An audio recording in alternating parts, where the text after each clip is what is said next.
প্রিয় দেশবাসী, জুলাই গণঅভ্যুত্থানের ইতিহাস ও স্মৃতি সংরক্ষণের, গণঅভ্যুত্থানের শহীদদের পরিবার এবং আহত ছাত্র জনতার পুনর্বাসন সহ গণঅভ্যুত্থানের আদর্শ ও চেতনাকে রাষ্ট্রীয় ও জাতীয় জীবনে সুপ্রতিষ্ঠিত করার উদ্দেশ্যে ইতিমধ্যে জুলাই গণঅভ্যুত্থান অধিদপ্তর প্রতিষ্ঠা করা হয়েছে এবং গণভবনকে জুলাই গণঅভ্যুত্থান স্মৃতি জাদুঘর হিসাবে প্রতিষ্ঠার কার্যক্রম চলমান রয়েছে।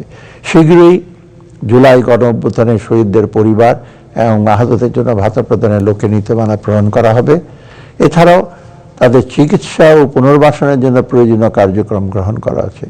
আগামী 2025-26 অর্থবছরে জুলাই গণঅভ্যুত্থানের শহীদদের পরিবার এবং আহতদের জন্য 425 কোটি 20 লক্ষ টাকা বরাদ্দ রাখার প্রস্তাব করছি।